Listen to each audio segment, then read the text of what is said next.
After more than a decade of halted air travel, the national carrier Biman Bangladesh Airlines has officially restarted direct commercial service to Pakistan, a move that highlights the rapidly warming ties between the two nations.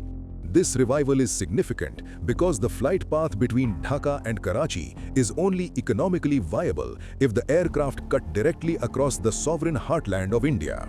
Consequently, New Delhi now faces a complex strategic dilemma. By allowing these transit flights, India is effectively providing the essential infrastructure for a connection that bypasses its own existing airspace bans on Pakistani carriers. This creates a potential security vulnerability that necessitates a closer look at whether granting such geographical access constitutes a grave strategic error. The geography of South Asia dictates that a direct flight between Dhaka and Karachi must traverse roughly 2,300 kilometers, the vast majority of which lies over the Indian heartland. Without access to Indian airspace, these flights would be forced to circumnavigate the entire Indian peninsula, a detour of over 5,800 kilometers that would extend a 3-hour journey to nearly 8 hours. Such a route would be economically unviable due to astronomical fuel costs and reduced payload capacity. Consequently, by allowing these flights, India is effectively providing the essential infrastructure for a bridge between two nations whose growing proximity has historically been detrimental to Indian security interests. This is particularly striking given that India and Pakistan have locked their own airspaces to each other's carriers since early 2025 following the Pahalgam terror attack and subsequent military operations.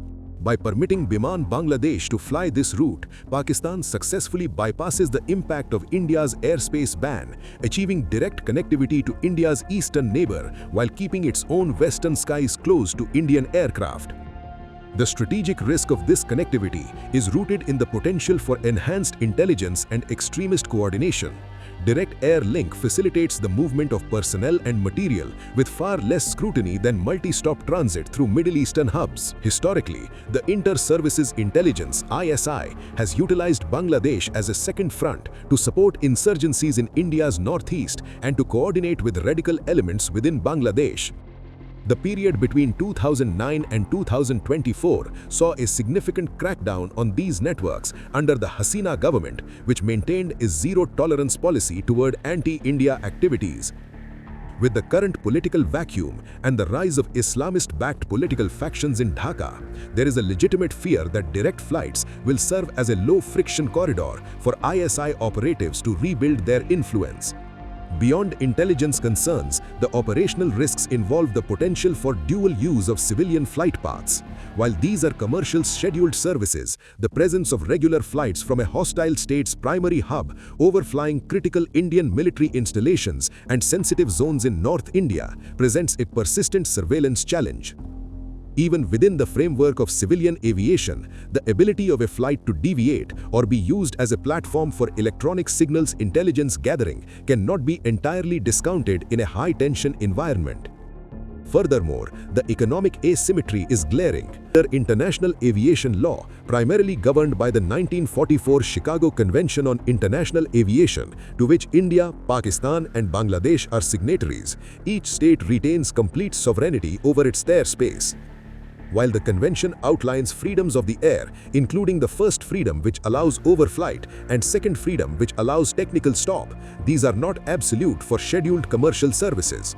Overflight rights for foreign carriers typically require bilateral agreements or specific permissions, and states may deny access on grounds of national security without violating the treaty, provided the denial is not discriminatory in a manner prohibited by Article 11.